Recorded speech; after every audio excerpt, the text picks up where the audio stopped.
Sekali lagi shalom. Shalom. Mari kita siapkan hati kita untuk menyembah Tuhan. Mari kita tundukkan kepala kita, kita tutup mata kita.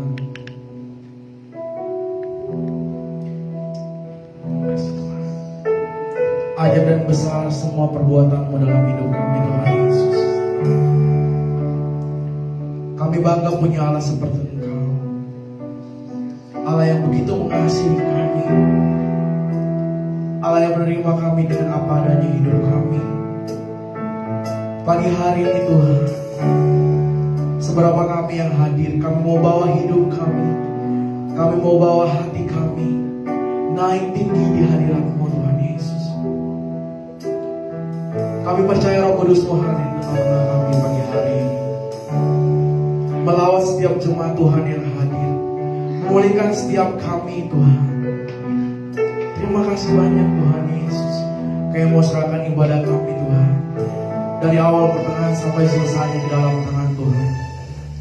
Ini doa kami bersyukur. Haleluya.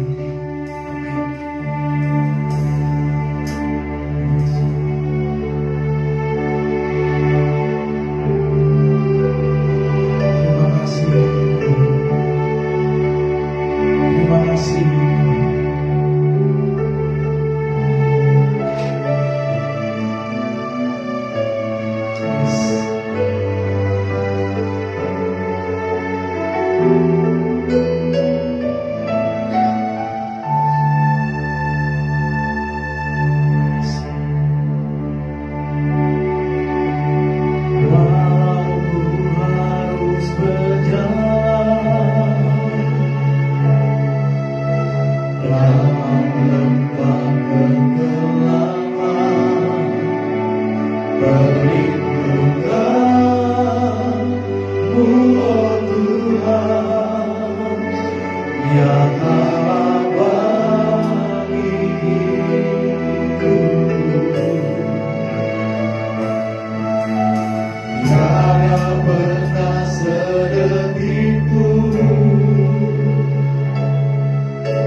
Juru Selamat kami, Tuhan.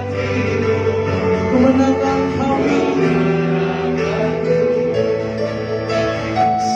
Selamanya kan ku nyatakan besar setiamu, Tuhan, di hidupku.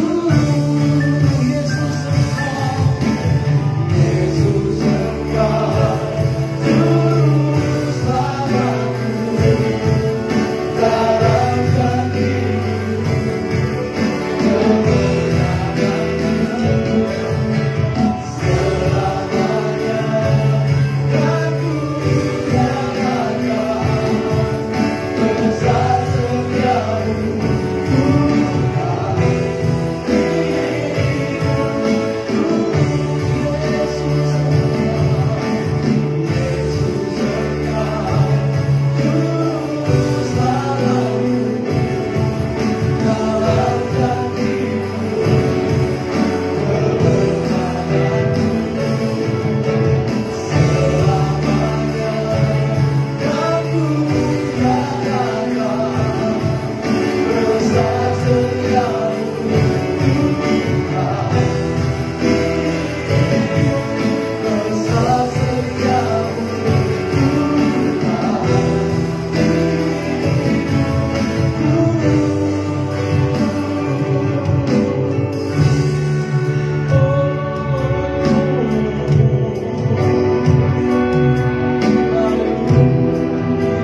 Yesus yang siap memuji Tuhan. Sama-sama serukan.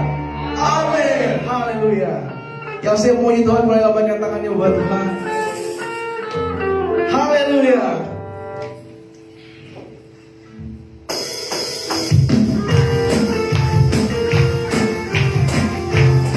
Sama-sama nama Yesus pagi hari ini.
untuk ditabur oleh firman.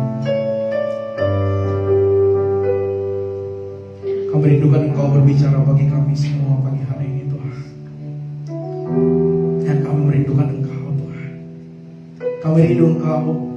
Kami ingin mengenal-Mu lebih dalam lagi Tuhan Yesus. Kasih Tuhan.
menjadi penyembah-Mu Tuhan pada hari ini.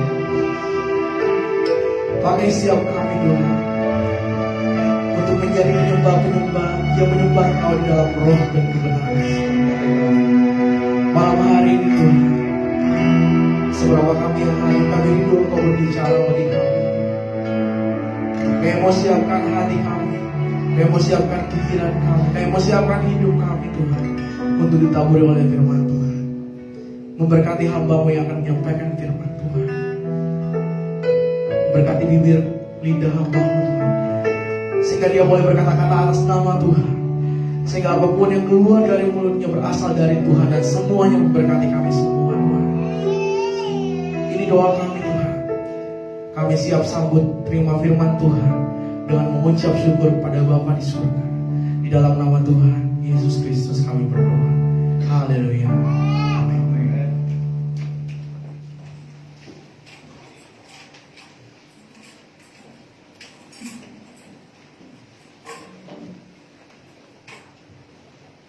Puji Tuhan, Shalom.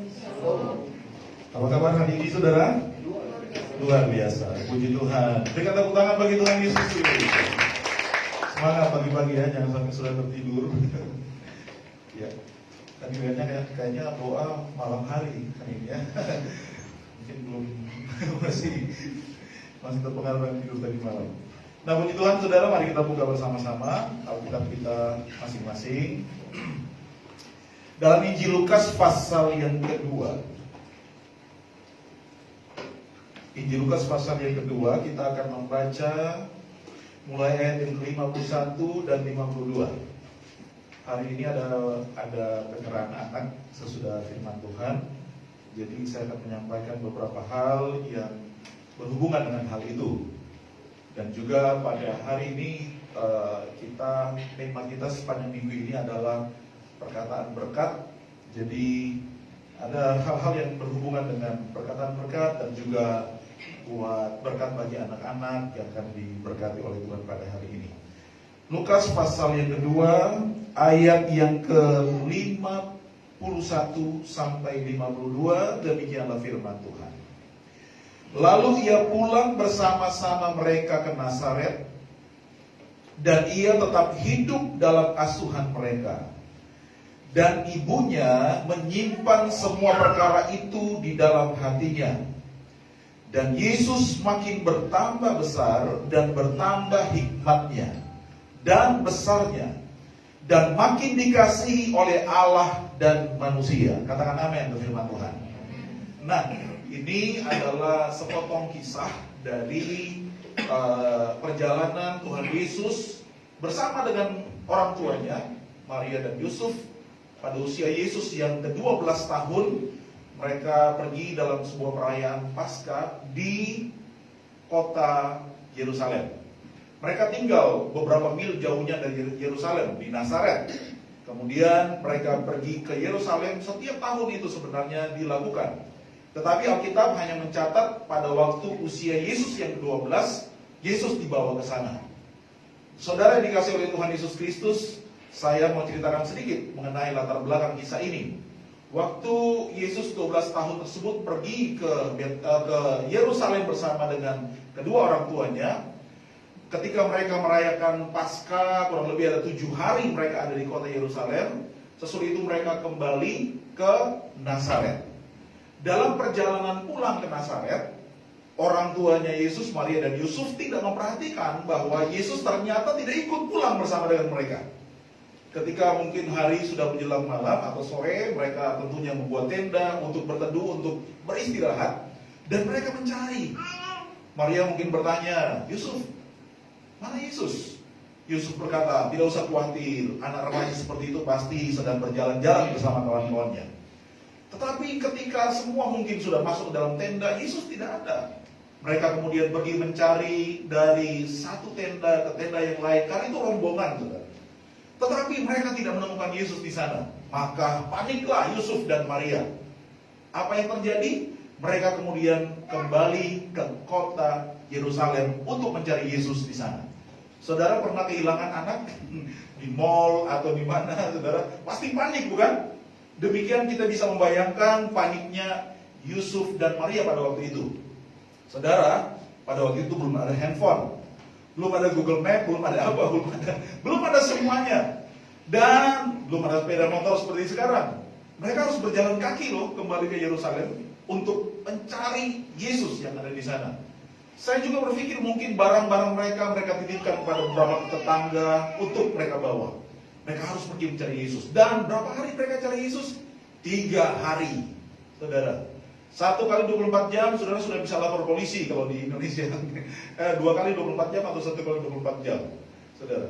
Tapi mereka terus mencari. Mereka kemudian menemukan Yesus di mana? Yesus ada di Bait Allah di Yerusalem, sedang bercakap-cakap dengan para pendeta yang ada di situ, ya, hamba-hamba Tuhan yang ada di situ, ahli-ahli Taurat yang ada di situ. Dan waktu Maria dan Yusuf menemukan Yesus di situ, mereka sangat heran melihat Yesus. Sebab apa? Dia sendiri anak kecil 12 tahun yang ada di tengah-tengah para opa-opa yang berjenggot mungkin pada waktu itu, yang sudah beruban, cabut rambut satu, keluar satu ayat, saudara. Itu yang ada di hadapan Yesus waktu itu. Tapi yang lebih mengherankan lagi, bapak-bapak tersebut, opa-opa tersebut berkata kepada Maria dan Yusuf, wow, anak ini begitu hebat, begitu pintar. Dia bisa menjawab semua pertanyaan kami, bahkan pertanyaan-pertanyaannya itu sungguh luar biasa. Ya, nggak apa-apa King di belakang. Saudara abaikan King, lihat saja di sini. Ya, memang anak-anak kecil seperti itu. Nah, saudara dikasih oleh Tuhan Yesus Kristus, itulah yang terjadi.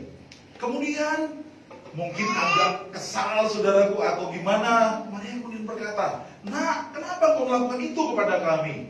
Kemudian Yesus berkata kepada Maria dan Yusuf, tidakkah kalian tahu bahwa aku harus berada di dalam rumah Bapakku?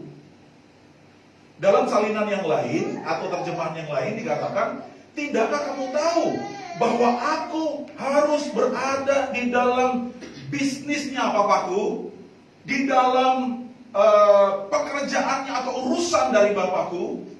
Saudara, Maria mendengar itu, dia tidak memahami apa yang Yesus katakan.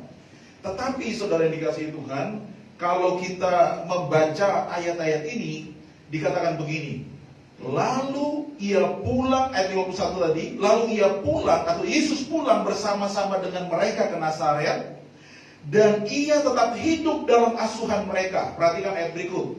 Dan ibunya atau Maria menyimpan semua perkara itu di dalam hatinya.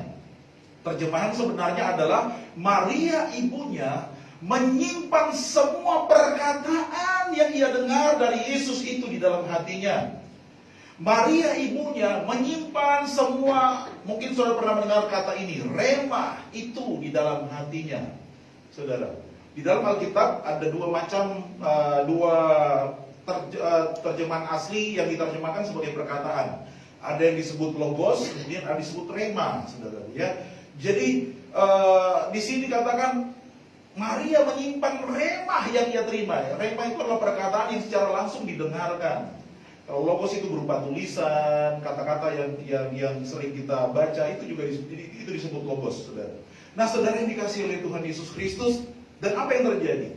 Yesus kemudian tinggal di Nazaret bersama mereka, di bawah asuhan mereka, dan Yesus makin bertambah besar, bertambah hikmatnya dan besarnya, dan makin dikasihi Allah dan manusia.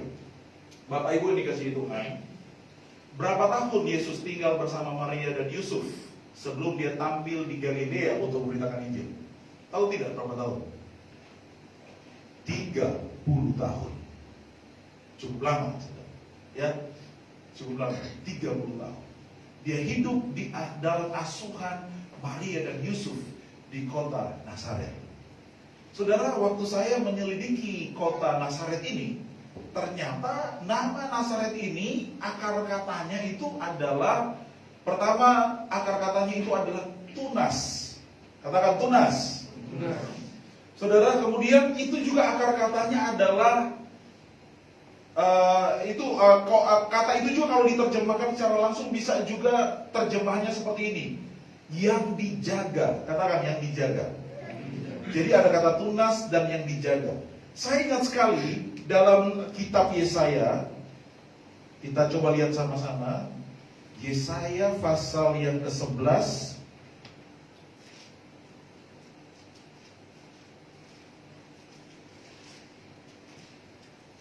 Maaf, saya salah melihat itu ya pencatatnya. Saudara mungkin pernah membaca itu. Oh ya, betul. Yesaya 11 ayat yang pertama. Dikatakan begini, Yesaya 11 ayat yang pertama. Demikianlah firman Tuhan. Suatu tunas akan keluar dari tunggul Isai, dan taruk yang akan tumbuh dari pangkalnya akan berbuah.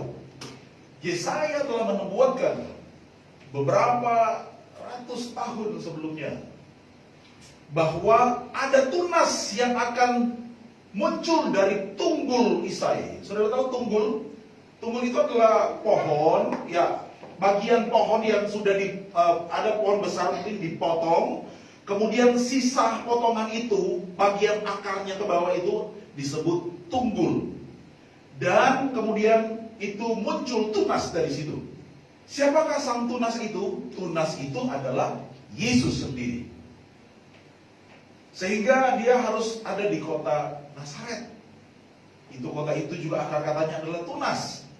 Dan di Nazaret dia dijaga, diasuh oleh Maria dan Yusuf. Sampai tiba waktunya untuk dia kemudian diutus pergi memberitakan Injil kepada semua orang pada waktu itu. Apa maknanya buat kita hari ini? Pertama, anak-anak muda, jangan pernah engkau berkata bahwa engkau tidak memerlukan orang tua, tidak memerlukan asuhan, tidak memerlukan bimbingan. Mungkin orang tuamu itu adalah orang yang tidak berpendidikan sepertimu sekarang. Mereka mungkin tidak tahu baca tulis. Mereka mungkin sudah tua. Mereka mungkin sakit-sakitan. Mereka bahkan mungkin seorang yang begitu kasar, begitu otoriter, atau berbagai macam kelemahan ada sama orang tuamu. Tetapi saya mau katakan kepada kita tetap membutuhkan mereka. Dan kita tidak bisa memilih di mana kita harus lahir. Dari suku apa, dari keluarga yang mana. Itu pilihan Tuhan yang paling tepat untuk saya dan saudara. Siapa yang di sini sebelum lahir dia bilang sama Tuhan, Tuhan saya tidak mau lahir dari mana saya punya mama. Itu, saya tidak mau di situ Tuhan. Saya mau lahir dari ini. Ya, tidak ada yang bisa seperti itu. Tuhan yang memilihkan kita, keluarga, untuk kita tinggal. Bahkan Yesus sekalipun, anak Allah yang maha tinggi, harus tinggal di Nazaret bersama Maria dan Yusuf, tukang kayu, orang biasa, saudara, orang-orang sederhana. Bahkan Nazaret itu tidak diperhitungkan oleh orang-orang Yahudi sebenarnya. Waktu Yesus usia 30 tahun dia tampil di Galilea, dia bertemu dengan salah satu orang Yahudi yang bernama Nathanael yang akhirnya menjadi muridnya juga. Waktu Filipus datang kepada Nathanael dan berkata, Nathanael, aku telah berjumpa dengan Mesias. Dia adalah Yesus dari Nazaret. Nathanael mungkin sambil garuk kepala dan sedikit ketawa. Nazaret, adakah yang baik muncul dari Nazaret? Mereka sangat meragukan. Orang Yahudi asli itu tidak memahami bahwa Tuhan, kenapa harus lahir dari Nazaret, harus tinggal di Nazaret? Apa yang baik akan muncul dari Nazaret? Sebab Nazaret itu adalah bagian dari sebuah kota di daerah Galilea, dan di sana ada banyak bangsa juga di sana, bercampur semuanya, saudara. Tetapi waktu Nathanael ketemu Yesus, baru dia mengerti bahwa benar-benar Yesus itu adalah Mesias. Saudara perhatikan di sini baik-baik. Nazaret kota kecil, dan orang berkata apa yang baik bisa muncul dari Nazaret. Saudara mungkin berkata, wah keluarga saya. Saudara saya teringat sekali waktu saya masih usia sekolah SMP, ya, saya tuh malu sekali kalau mama saya ke sekolah. Itu malu, saudara. Saya tidak suka, ya. tidak mau mama saya ke sekolah. Saya tidak suka mama saya dekat dengan saya dan orang mengenal mama saya. Saya tidak suka. Kenapa? Karena saya malu. Itu pertama. Saya malu. Kami dari keluarga di desa, saudara. Mama saya itu sejak sejak saya lahir dan saya sudah mengerti kehidupan ini, saudara. Saya bisa menyadari keadaan situasi. Mama saya sering dibully orang, saudara. Karena pendengarannya agak kurang, ya. Telinganya itu agak kurang. Ada masalah di telinganya. Saudara, kalau orang Manado, saudara tahu mungkin kata ini, pomo. Saudara tahu pomo, saudara? Orang sini bilang itu apa namanya? Orang Jakarta budak tuli atau apa? Ya, kayak Pak Haji Bolot itu yang di Sule, saudara. Seperti itu. Ya, itu sering saya dari kecil sering dengar orang bilang begitu. Ya, dan kami ya waktu itu rumah kami itu rumah yang sangat sederhana. Kami orang kampung, saudara. Tapi saya sekolahnya di kota, ya. Memiliki kawan-kawan yang saya lihat, waduh, mereka itu orang-orang hebat, saudara ya. Punya mobil, punya kendaraan, dan punya barang-barang yang cukup bagus, tasnya bagus. Saya di kota cuma tinggal dengan orang, ya. Tinggal dengan tante saya, ke sekolah jalan kaki, saudara. Kadang-kala ya, dan tidak punya uang, tidak punya apa, seperti itu. Sehingga saya waktu kalau mama saya datang itu malu, saudara. Ya, ada rasa malu yang sangat itu, yang sangat dalam di hati saya. Dan itu rasa minder itu terus terbawa bertahun-tahun dalam hidup saya. Seperti itu. Dan itu masih ada sisanya sekarang sebenarnya, ya. Karena itu kalau ada orang jemaat yang hadir mungkin itu orang yang the have, orang yang kelihatannya wow. Saya agak segan untuk menegur orang-orang itu, saudara. Agak segan untuk dekat berbicara dengan mereka, agak segan. Tapi kalau sudah masuk ya sudah bisa ngomong lebih luas. Saya belajar untuk itu. Saudara mungkin mengalami hal yang sama seperti saya. Masing-masing kita punya Nasaret sendiri. Anak-anak muda, kalian seperti Yesus adalah tunas-tunas yang harus muncul dari tunggul ini. Saudara, saya mengatakan kepada kita semua, gereja pada zaman sekarang mengalami banyak kemunduran. Saya percaya ada pendisiplinan dari Tuhan yang Tuhan lakukan bertahun-tahun untuk gereja. Ya, sepertinya hal-hal yang besar di zaman yang lalu dipotong oleh Tuhan, dirubuhkan oleh Tuhan semuanya, untuk supaya Tuhan membangkitkan generasi yang baru yang lebih baik daripada sebelumnya.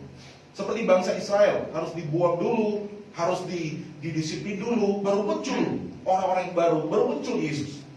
Saya begitu berharap kepada generasi muda hari ini.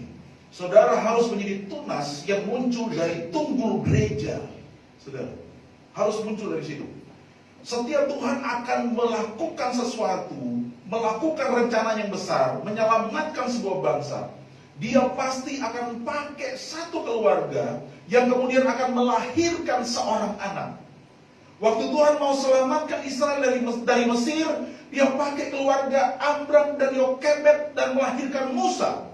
Dua orang, satu pasang suami istri yang begitu berani, penuh iman.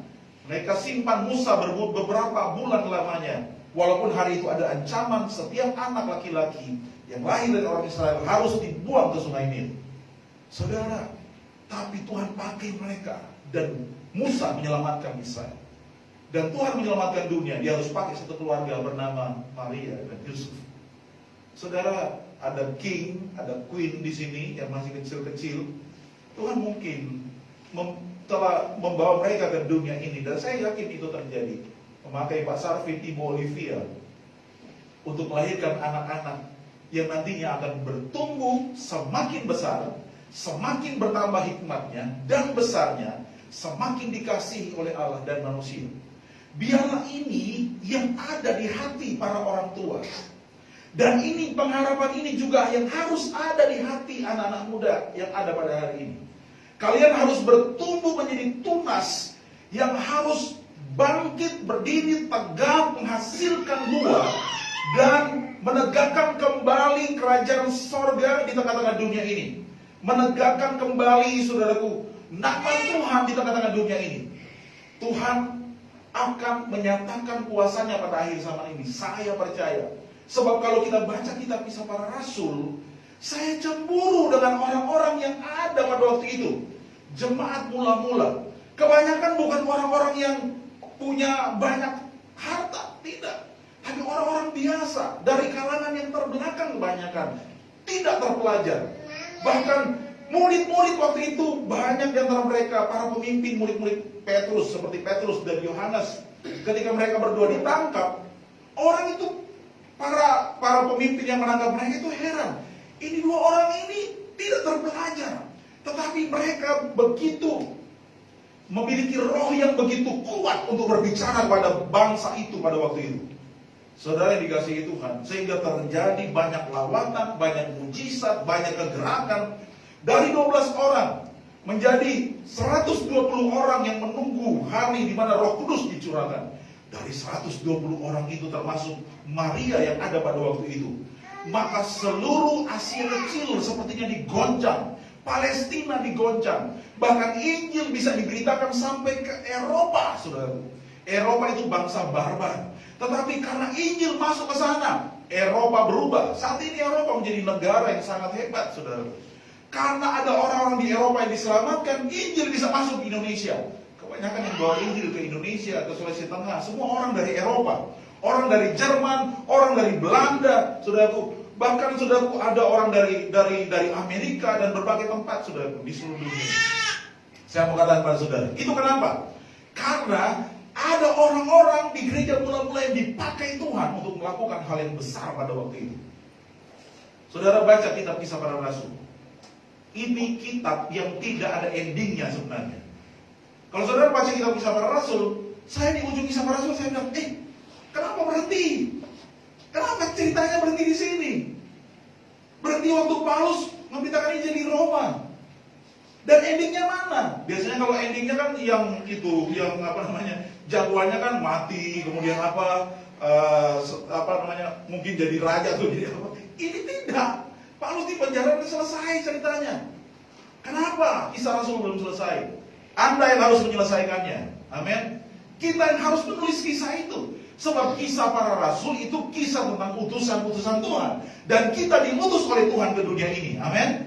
Kisah Para Rasul juga kisah tentang Roh Kudus. Dan Roh Kudus masih terus bekerja sampai hari ini untuk memakai kita. Jadi Kisah Para Rasul belum selesai ditulis. Amin. Nanti orang sudah di surga semua, baru selesai semua cerita di Kisah Para Rasul. Karena itu saya mau sampaikan kepada kita semua, anak-anak muda, engkau adalah tunas-tunas yang akan dipakai Tuhan. Orang-orang tua, engkau adalah orang-orang yang akan melahirkan tunas-tunas itu. Karena itu penting bagi kita untuk tetap tinggal di Nazaret, saudara. Memiliki Nazaret, tempat di mana kita diasuh, dibimbing, diayomi, saudaraku, dinasehati, ditegur, dan sebagainya. Jangan liar, saudara. Kenapa harus ada gereja? Seperti itu juga gereja. Setiap orang harus memiliki gereja lokal untuk dia dibimbing. Kita tidak bisa berkata bahwa kalau saya nonton YouTube sudah sebuah gereja gitu. Tidak, harus ada koneksi. Harus ada hubungan dengan sesama anak Tuhan. Kalau cuma di YouTube, saudara, itu cuma dunia maya. Mana orang kenal kita? Orang semua. Tidak ada kan? Mereka tidak kenal. Pak Gilbert kenal saudara? Tidak. Kita harus punya gembala yang membimbing saudara. Walaupun ibadah dari rumah, saudara tidak apa-apa. Yang penting saudara ada, tahu bahwa saya punya tempat di mana kalau saya membutuhkan bimbingan, ada orang yang bisa menolong saya. Ada orang yang bisa membimbing saya. Yesus punya ayah jasmani, punya ibu jasmani, walaupun Yesus tidak dilahirkan dari benih seorang laki-laki. Yesus juga punya adik-adik. Karena sesudah Yesus lahir, Maria kemudian melahirkan anak-anak selanjutnya. Ada anak laki-laki dan ada anak perempuan, dan salah satunya menulis salah satu kitab yang ada di kitab Perjanjian Baru. Kitab Yudas itu ditulis oleh adiknya Yesus. Juga kitab Yakobus, dua. Yakobus sama Yudas itu adalah adiknya Tuhan Yesus. Dia tinggal bersama dengan mereka semua. Kenapa kita harus ada di Nazaret kita? Pertama, supaya kita dibimbing, supaya kita dinasehati, supaya kita dijaga. Sebab Nazaret artinya dijaga. Yang dijaga. Tunas yang dijaga. Saudara harus menjadi tunas yang dijaga di gereja. Menjadi tunas yang dijaga di tengah-tengah keluarga. Seperti itu. Kedua, di tengah keluarga kita belajar untuk bertanggung jawab. Saudara, di mana kita belajar bekerja? Di mana kita belajar bertanggung jawab terhadap keluarga kita, terhadap saudara kita, terhadap piring kotor yang ada di rumah, terhadap cucian yang banyak di rumah, terhadap orang tua ketika mereka membutuhkan pertolonganmu. Di mana kita belajar semua itu? Di rumah, saudara. Karena itu jadilah anak yang taat. Saudara, waktu Yesus ada di rumah Maria dan Yusuf, kisah tentang Yusuf berhenti di pasal 2 Injil Lukas ini. Sesudah itu nggak ada lagi tentang Yusuf. Selanjutnya hanya Maria dan Yesus yang disebut dalam Alkitab. Ada kemungkinan Yusuf sesudah itu beberapa waktu kemudian dia meninggal dunia. Siapa yang bertanggung jawab untuk menolong Maria, menolong adik-adiknya Yesus sendiri yang mungkin baru bertumbuh besar? Yesus. Yesus harus bekerja jadi tukang kayu 30 tahun. Yesus belum memberitakan Injil loh saudara. 30 tahun dia kerja jadi tukang kayu di Nazaret. Karena itu waktu Yesus kembali ke Nazaret, sesudah dia melayani di Yudea, dia kembali ke Nazaret memberitakan Injil. Orang di Nazaret tidak terima Yesus karena mereka pikir, ini tukang kayu ini. Mana bisa tukang kayu jadi rabi? Kita kan kenal mamanya, kita kenal papanya, kita kenal saudara-saudaranya. Itu Yesus. Orang biasa di Nazaret. Tidak ada sesuatu yang luar biasa yang muncul bersama Yesus waktu dia tinggal 30 tahun di Nazaret. Saudara, setialah dalam perkara-perkara kecil mulai dari rumah. Mungkin panggilanmu menjadi presiden, panggilanmu menjadi menteri, panggilanmu menjadi manajer, pemimpin perusahaan, atau apa. Dan saya percaya urapan itu telah diberikan kepada kita untuk menjadi seperti yang Tuhan kehendaki. Tapi anak-anak tidak bilang, "Ma, saya menjadi presiden ya, jangan suruh saya cuci piring." Mana ada presiden cuci piring? Ada begitu anak-anak? Saudara mungkin jadi kepala apa? Tapi waktu di gereja saya jadwalkan jadi asal ya. Oh, bos saya ini Pak, saya jadi asal di mana? Guru sekolah minggu ya. Aduh. Kalau sekarang kalau ada polisi jadi guru sekolah minggu. Aduh. Ganan jadi guru sekolah minggu. Bulan depan semua menikah masih guru sekolah minggu tiap minggu. Ya, antar jemput sekolah minggu. Halo, saudara-saudara, layani Tuhan di gereja. Di sini kita dibimbing, di sini kita belajar bertanggung jawab dari perkara kecil. Dan di sini saudara belajar melayani dengan profesional tapi sukarela. Kalau profesional kan dibayar, saudara. Tapi profesional dalam arti kerjakan dengan excellent, tapi gak dibayar, sukarela. Aduh, di sini belajar tulus, saudara. Kayak Daud, pengurapan raja, jaga kambing domba. Coba lihat, diurapi jadi raja, masih kembali ke kandang. Saudara diurapi menjadi seorang pemimpin di masa yang akan datang. Amin. Tunas-tunas muda, kau harus punya mimpi yang besar. Tuhan pasti akan memakai hidupmu. Dan selalu percaya kalau Tuhan taruh visi di hatimu, itu dari Tuhan dan ada pengurapan atasmu. Tapi jangan memberontak, jangan melawan ketika Tuhan membimbingmu di dalam keluargamu sendiri. Karena itu baik buatmu. Adalah baik jika seorang pria, kata kita Peratapan pasal 3, sejak masa mudanya memberikan punggungnya untuk ditaruh beban, memberikan pipinya untuk ditampar, saudaraku, memberikan dirinya untuk menjadi hamba dan melayani. Sejak muda saudara harus belajar itu. Bapak-bapak, ibu-ibu yang saya hormati, yang ada di tempat ini, Hari ini mungkin saudara-saudara sudah punya pekerjaan yang cukup bagus. Tetapi saya mengajak saudara tetap belajar untuk melayani dari hal-hal yang paling kecil. Di mana kita belajar kerendahan hati? Kalau bukan dari gereja, di mana? Kita belajar untuk tetap mengingat bahwa kita ini dulu siapa sih? Saudara, kita ini siapa? Saya tuh belajar begitu, saudara. Bagaimana supaya belajar rendah hati? Mau jadi pemimpin harus melayani. Contohnya saudaraku, yang kemarin ada acara sini, semua ribut, di ini cuci piring kan? Oh tidak, di sini aja, di sini aja. Saya bilang, mari nanti gembala cuci piring, siapkan semua. Semua takut bergerak semua. Seperti itu. Sudah dikasih Tuhan, mari kita lakukan, mulai belajar dari hal-hal yang paling kecil di tempat di Nazaret kita sendiri. Amin.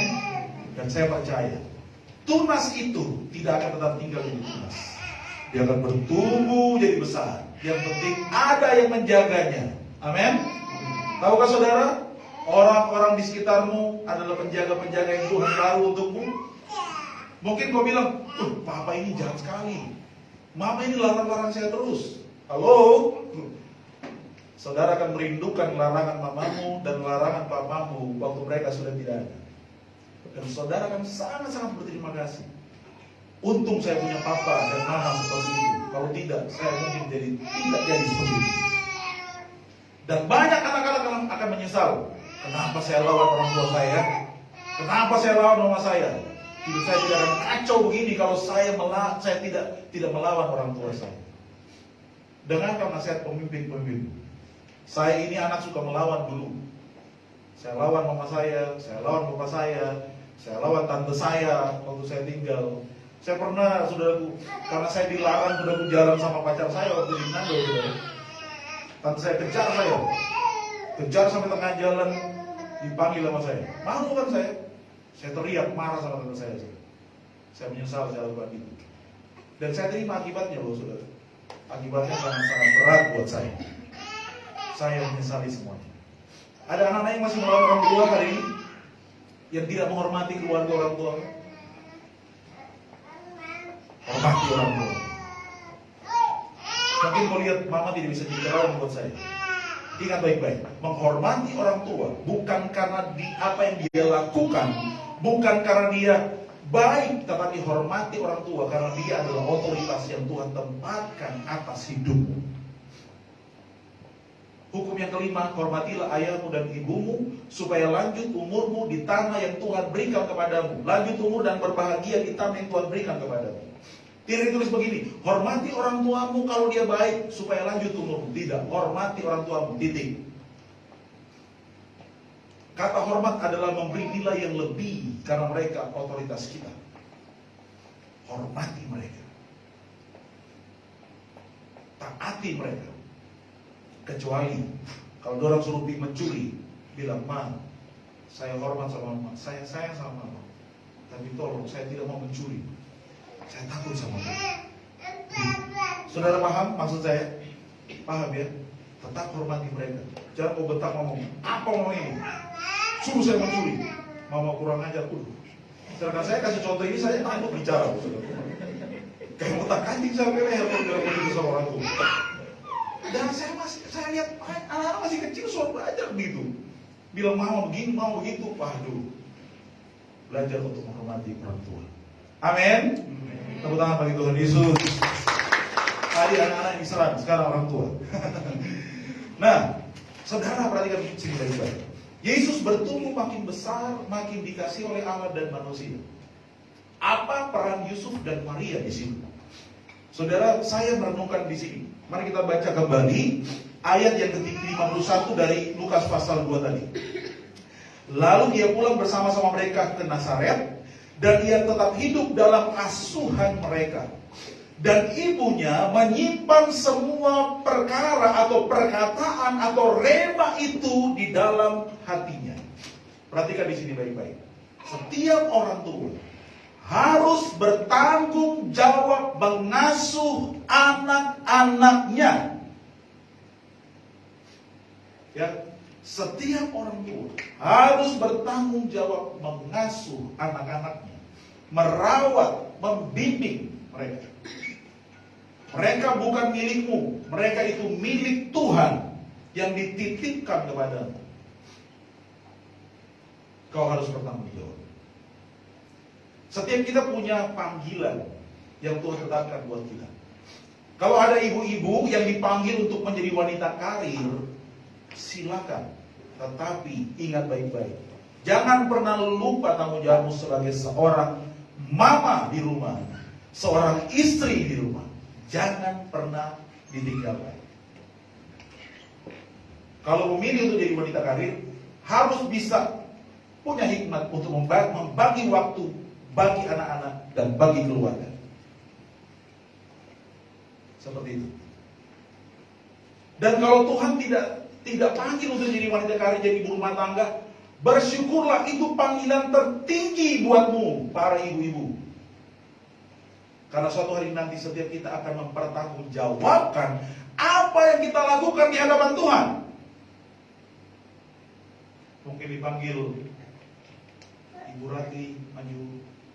Ya Tuhan. Ya. Sekarang akan dipertanggungjawabkan. Ibu Rati apa kerjanya? Oh, saya di bank. Loh, di catatan saya ini ibu rumah tangga. Kenapa? Sorry, bukan ini cuma contoh. Ya, waduh, ini salah panggilan. Iya, loh saudara, benar, jangan sampai salah. Gitu. Ya, saudara paham maksud saya? Jangan sampai salah.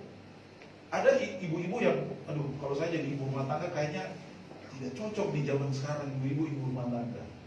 Saudara, tidak seperti itu selalu. Tidak seperti itu. Kita harus paham di mana kita dan di mana tempat yang paling maksimal untuk kita. Kita harus tahu.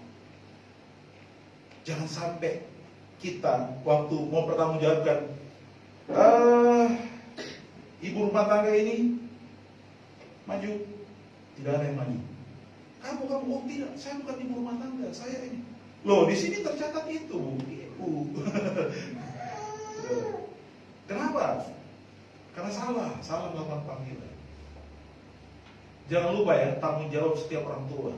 Panggilan tertinggi. Siapapun engkau, pekerjaan apapun engkau, harus bisa bagi waktu untuk keluarga, untuk anak-anak, untuk suami, untuk keluarga, untuk rumah tangga.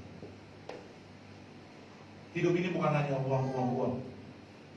Banyak orang punya uang, tapi anaknya terlantar.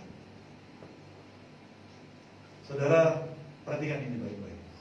Bahkan ini, kunci ini bukan hanya untuk orang percaya sebenarnya. Saudara pernah lihat orang yang tidak percaya Yesus, hidup rumah tangganya bahagia? Kenapa? Tanya. Karena papa mamanya selalu perhatikan anaknya. Suami istri selalu saling memperhatikan. Itu sudah hukumnya sebenarnya.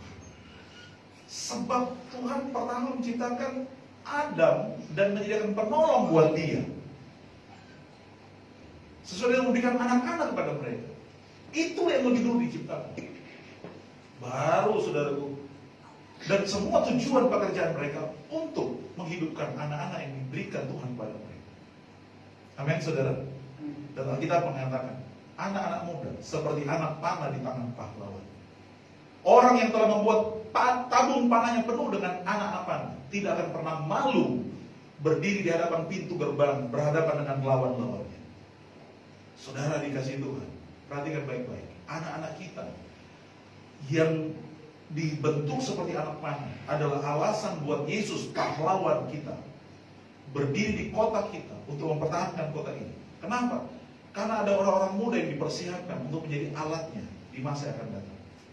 Kalau suatu bangsa kehilangan anak muda yang ditajamkan oleh keluarga, oleh gereja, maka apa yang terjadi? Bisa hancur itu tempat ini. Bisa hancur itu keluarga. Saudara.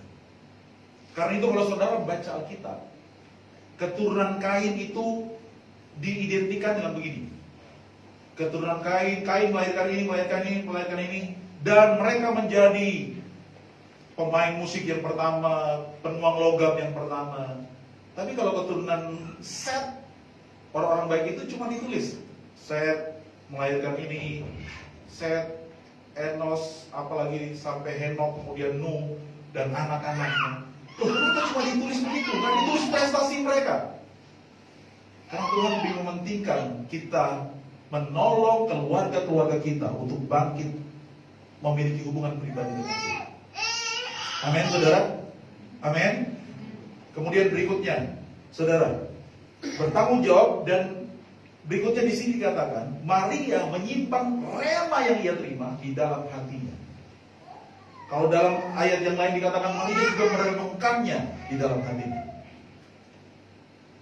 Jagalah keluargamu, orang tua, bimbinglah mereka berdasarkan firman yang kau terima dari Tuhan, rema yang kau terima dari Tuhan. Itu yang kau pakai untuk membimbing mereka. Kenapa anak-anak sering dibilang bodoh, dipanggil dengan nama binatang, dibully? Sudah mungkin di luar anak-anak kita tidak dibully, tapi di rumah kita memang bilang urus yang listrik. Kalau ini dia nggak ada badan, so kayak gajah. Di rumah, so itu orang dia suka kalau dia memang bicara, karena memang bicara kasar terus. Mama, bukan itu yang dipakai untuk bicara. Kenapa kita bicara anak kita gajah, tiang listrik? Karena kita sering nonton, kita dengar terus itu orang bagus itu gajah, tiang listrik apa.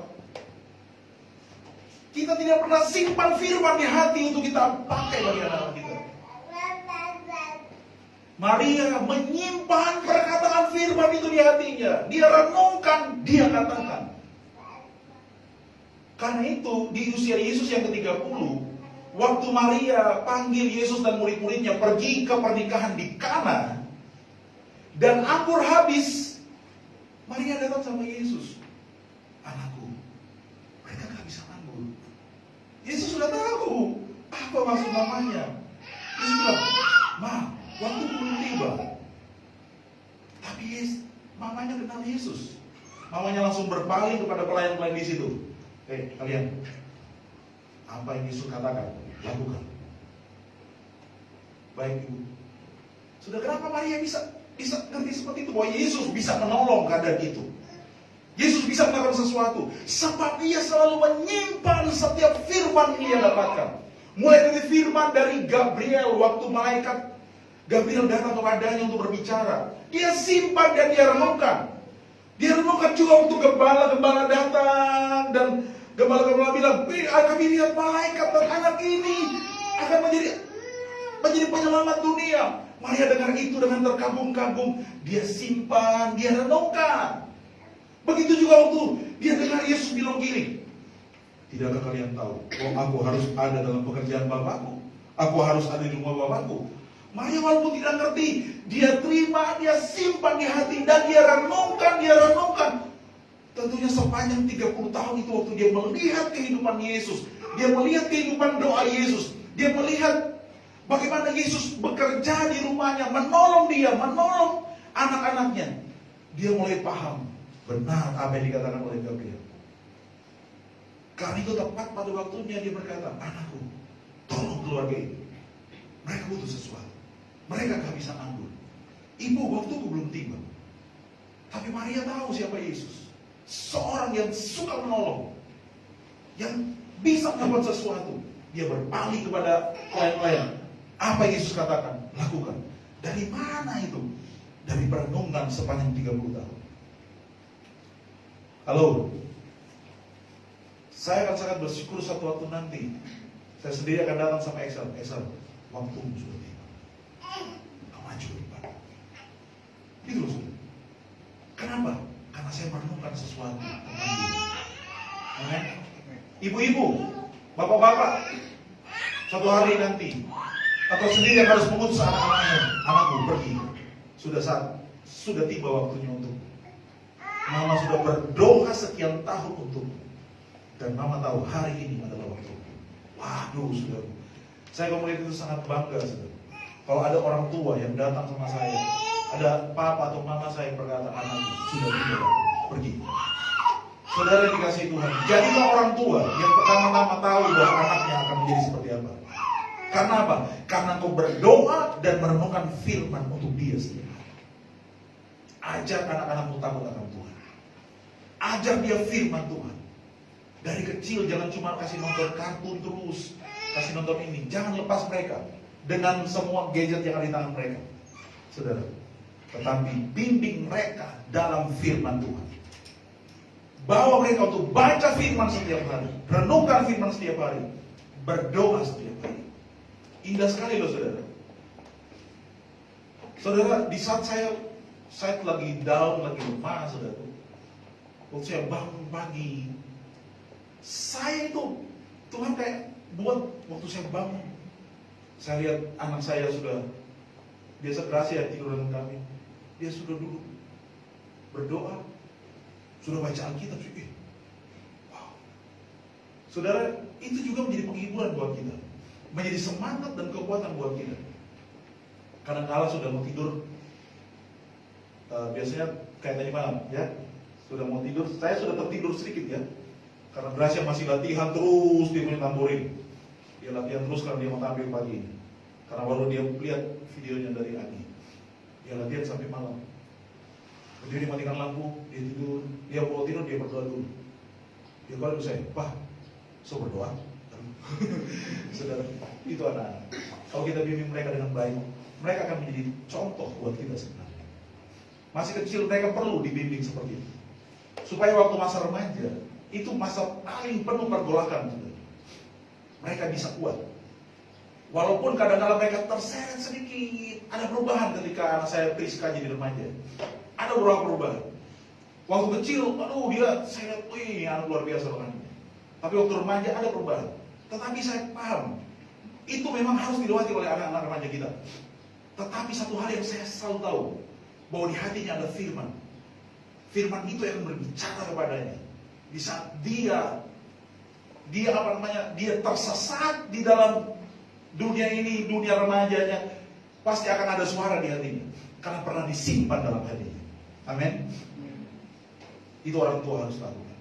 Anak-anak muda, terima firman setiap hari. Kalau di rumahmu orang tuamu ya tidak pernah baca Alkitab, tidak pernah bimbing kamu yang harus bertindak. Amin. Di sini di gereja sudah dibimbing, baca Alkitabmu di rumah. Renungkan setiap hari. Perkatakan itu. Jangan lawan orang tuamu. Jangan berontak. Jangan membentak mereka. Jangan kasar sama mereka. Bersikap lembut sama mereka. Taat sama mereka. Ikuti perintah mereka. Dan sikapmu itu akan mengubah hati mereka. Saya percaya. Orang tua mana yang tidak akan menangis lulu kalau lihat anaknya dengan lembut berbicara kepadanya. Ketika papamu sudah naik darah, kau dengan lembut berkata, Pak. Ketika kamu buat salah, papamu sudah naik darah, kamu datang lari tersungkur peluk dia dan berkata, maafkan saya. Orang tua sekeras apapun, dia tidak akan dapat berbuat apa-apa kalau anak sudah seperti itu. Anak-anak pernah minta maaf sama orang tua? Karena mungkin kita pikir, kita masuk gereja, kita pelayan, minta papa di rumah, barokok, minum, anak itu minta maaf sama dia. Saudara, orang tua itu begitu rindu kalau anak-anak itu datang. Karena walaupun mereka itu salah, tapi mereka juga perhatikan kita. Bahwa sebagai orang tua pasti ada feeling selalu berkata, ini anak bikin salah juga. Kita harus minta maaf kepada mereka. Minta maaf kepada mereka. Perhatikan keluarga. Perhatikan orang tua. Amin, saudara. Mari turunkan kepala. Kita mau berdoa. Saya minta 2 kursi taruh di depan sini. Tolong kami lanjutin kita dan kita akan mendoakan Adi King dan keluarga.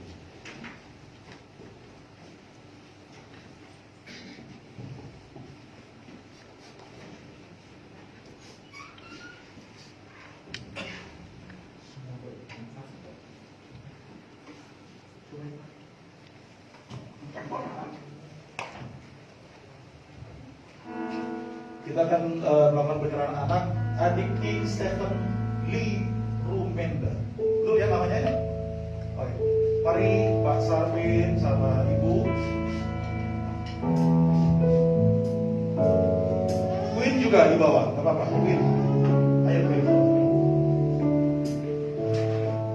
Dari semula kau tertawa, hidupku dalam tangan, dalam rencanamu Tuhan.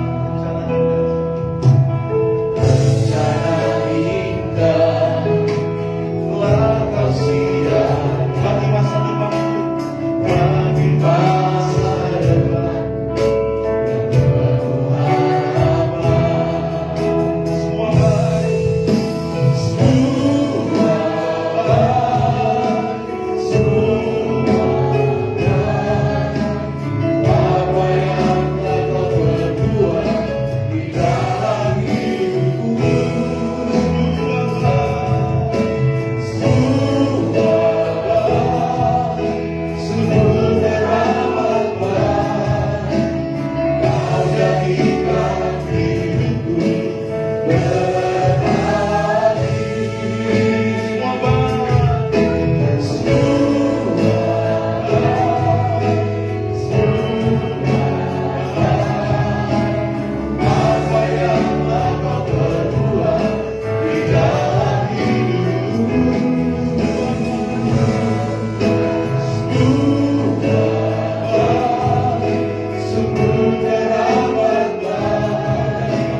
Kau jadikan hidupku berarti.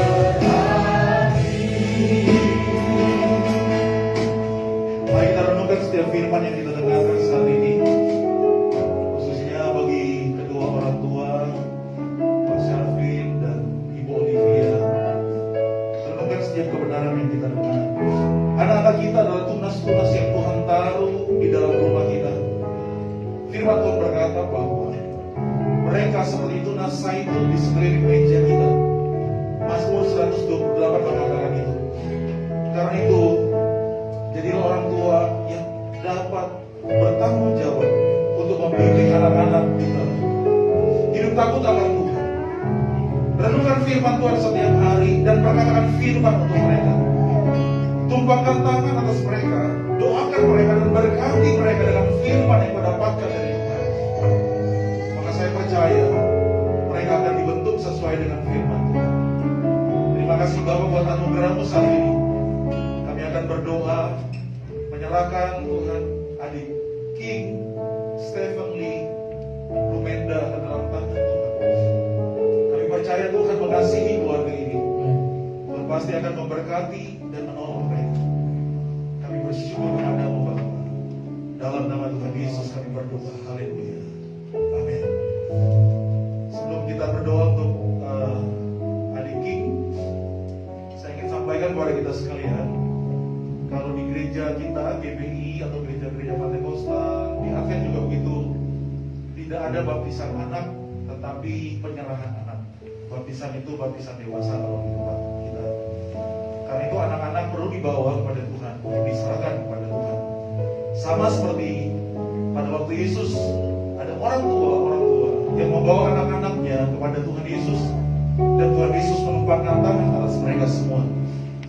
Itu yang dilakukan oleh Tuhan Yesus dalam Alkitab, dan itu yang akan kita lakukan hari ini. Saya akan berdoa bagi King dan keluarga.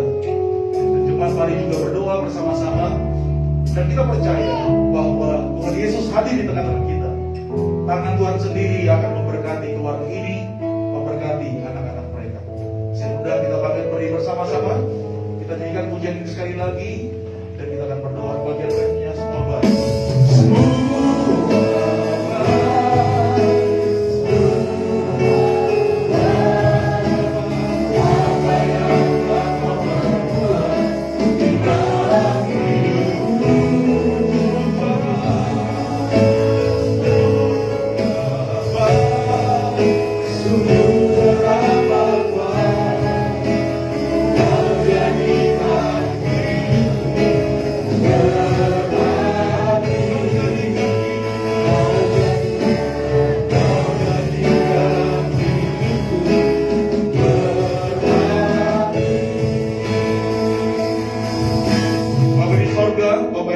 memanggil dalam nama Tuhan Yesus Kristus. Kami bersyukur kepadamu hari ini Tuhan. Kami bersama dengan keluarga Pak Syarvin dan Ibu Olivia. Mereka membawa anak mereka Tuhan, King Stephen Lee, ke dalam tangan Tuhan, ke gereja ini untuk didoakan. Dan kami percaya, kami berkumpul di tempat ini, Tuhan Yesus hadir bersama dengan kami. Dan kami minta kiranya tangan Tuhan sendiri yang akan turun untuk menjamah keluarga ini, terutama menjamah King ya Tuhan. Dan biarlah tangan Tuhan yang penuh kasih, penuh dengan kuasa dan kekuatan, akan menyertai kehidupan King mulai hari ini, akan mengurapi dia dengan pengurapan dari Tuhan sendiri, untuk mencapai semua tujuan yang Tuhan tetapkan buat dia, dan akan membawa dia masa depan yang penuh harapan yang Tuhan janjikan. Berkati hamba-Mu ya Tuhan, kuduskan hamba-Mu yang akan mendoakannya, dan hamba percaya Tuhan sendiri akan memberkati keluarga ini dalam nama Yesus.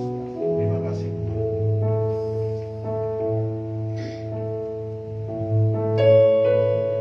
Bapa di sorga, kami berdoa di dalam nama Bapa dan Anak dan Roh Kudus, yaitu dalam nama Tuhan Yesus Kristus. Kiranya Tuhan memberkati anak ini, kiranya Tuhan menyatakan kasih-Mu, anugerah-Mu kepadanya, mulai dari dia masih kecil sampai dia dewasa, dan sejauh mana Tuhan menetapkan dia di tengah-tengah dunia ini. Mari Tuhan urapi dia Tuhan, pakai dia Tuhan menjadi alat yang heran di tangan-Mu. Jadikan dia seperti tunas zaitun di sekeliling meja keluarga Pak Sarvi dan Ibu Olivia. Tuhan, kami berdoa tangan Tuhan, perlindungan Tuhan, kuasa Tuhan menyertai kehidupan King ya Tuhan. Di dalam nama Bapa dan Anak dan Roh Kudus, kami menyerahkan dia kepada Tuhan Yesus, dan kiranya tangan Tuhan Yesus akan terus memegang dia, menggendong dia, menuntun dia, menguatkan dia hari ini sampai Tuhan Yesus datang kembali. Dalam nama Yesus, kami juga berdoa memberkati Pak Syarvin dalam nama Yesus. Pakai dia menjadi kepala keluarga yang takut akan Tuhan, yang hidup menurut jalan yang Tuhan tunjukkan kepadanya. Dia akan melihat, dia akan diberkati dalam tugas-tugasnya. Dia akan melihat istrinya akan menjadi seperti pohon anggur yang subur di tengah-tengah rumahnya.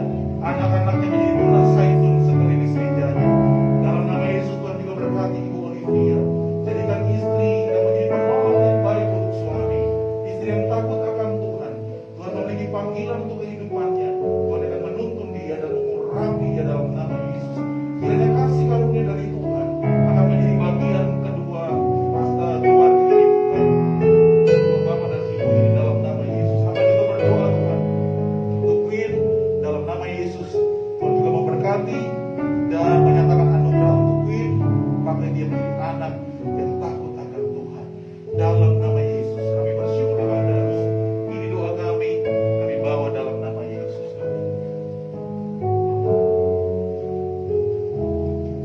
Terima kasih. Nyanyikan pujian ini sekali lagi, dan saya persilakan untuk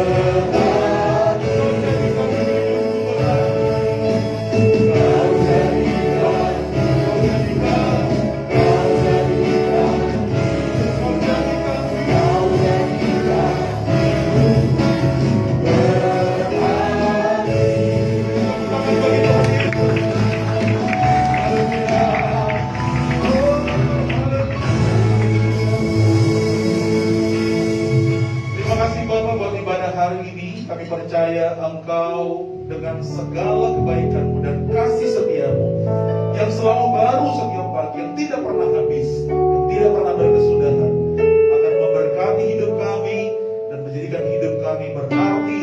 Kami akan hidup dalam kehidupan yang penuh pengharapan untuk masa depan yang cerah yang Tuhan sediakan bagi kami.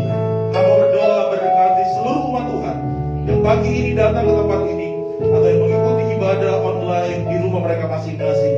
Hamba berdoa dalam nama Yesus. Dalam nama Yesus. Tuhan akan menyertai, Tuhan akan memberkati mereka semua. Kiranya berkat juga untuk Indonesia, untuk Sulawesi Tengah, dan untuk Kota Palu. Tuhan memberkati juga semua gereja Tuhan, dimanapun itu berada, semua gembala-gembala sidang hamba-hamba Tuhan, dan semua umat Tuhan. Berkati juga gereja kami ini dalam nama Yesus. Berkati semua pemimpin dan semua jemaat. Berkati tempat ibadah kami ini, pemilik tempat ibadah ini diberkati juga oleh Tuhan dalam nama Yesus. Kami bersyukur buat anugerah Tuhan bagi kami pagi ini. Berkati sepanjang hari ini, sepanjang minggu ini, sepanjang bulan ini. Kiranya rahmat kasih Tuhan jadi bagian kami semua. Saudara, mari angkat tangan saudara, terima berkat Tuhan. Haleluya. Tuhan memberkati engkau dan melindungi engkau. Tuhan menyinari engkau dengan wajahnya dan memberikan engkau kasih karunia. Tuhan menghadapkan wajahnya kepadamu dan memberikan engkau damai sejahtera. Kita kembali ke rumah kita masing-masing. Karena itu terima dan bawalah berkat yang melimpah dari Bapa yang mengasihi kita. Dan kasih karunia dari Tuhan Yesus Kristus, juga penyertaan, penghiburan dari Roh Kudus menyertai kita mulai hari ini sampai Tuhan Yesus datang kembali, bahkan sampai selama-lamanya. Bahkan secara khusus hamba berdoa untuk papanya Meli yang dalam keadaan sakit di poso di rumah sakit. Dalam nama Yesus, berkat Tuhan bersama keluarganya Meli, sembuhkan papanya dalam nama Yesus. Bahwa keluarga ini untuk hidup takut akan Tuhan, hidup setia melayani Tuhan dalam nama Yesus. Terima kasih Bapa. Kami terima semua berkat ini pagi ini dalam nama Tuhan Yesus Kristus, Tuhan Juru Selamat kami. Haleluya, haleluya.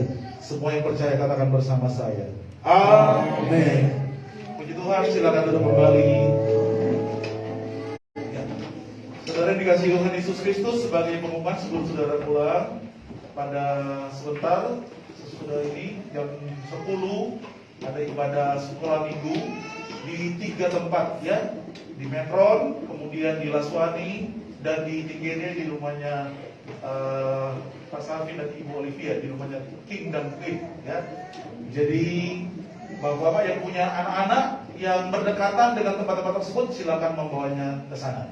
Kemudian selanjutnya sebentar sore ada ibadah sore, dan minggu yang berjalan ke depan, saudara yang dikasih Tuhan, ada DJ, kemudian ada doa pada hari Jumat, ada latihan-latihan, dan kita kembali berjumpa pada minggu pertama di bulan Mei.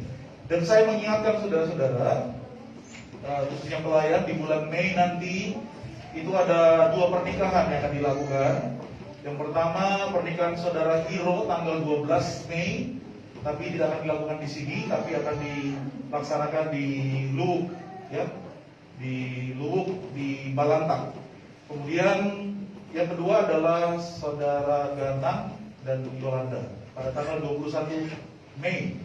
Jadi saudara-saudara, mari kita mendukung pernikahan kedua pasangan ini.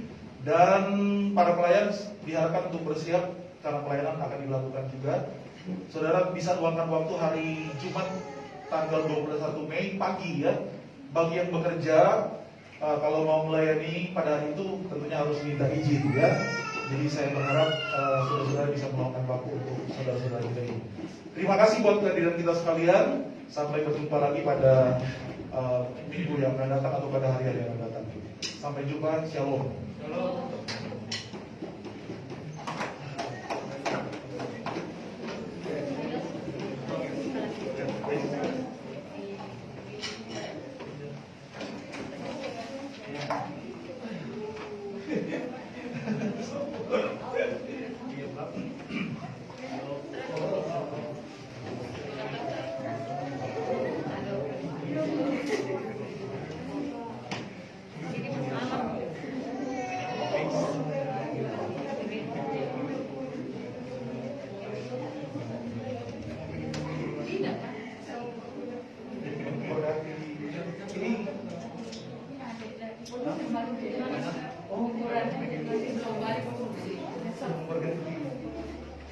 Yang dari panti asuhan yang banyak diceritakan apa yang masih sebentar mereka di rumah ya, masih single Tahu dan jual di sini ya. Oh, memberkati saudara-saudara. Berarti orang tuanya ibu suku lagi.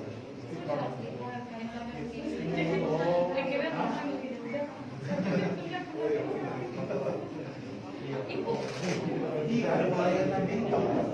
Saya mahasiswa pagi ini, ibu yang manje. Tidak sampai siang. Ya, tadi jam 7 dia pergi. Dari sini tadi, dijemput.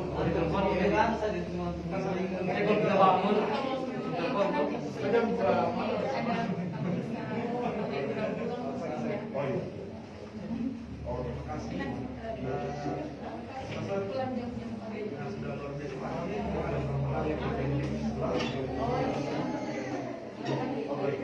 Iya, nanti kan ke rumah juga saya sebentar. Sekolah ini kan?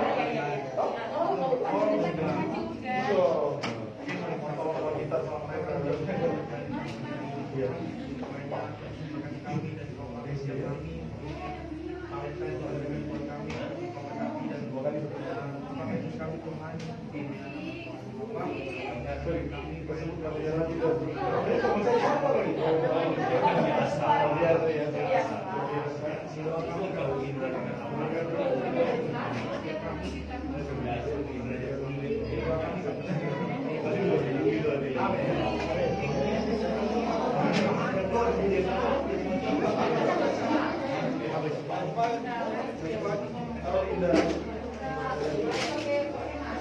Astaga.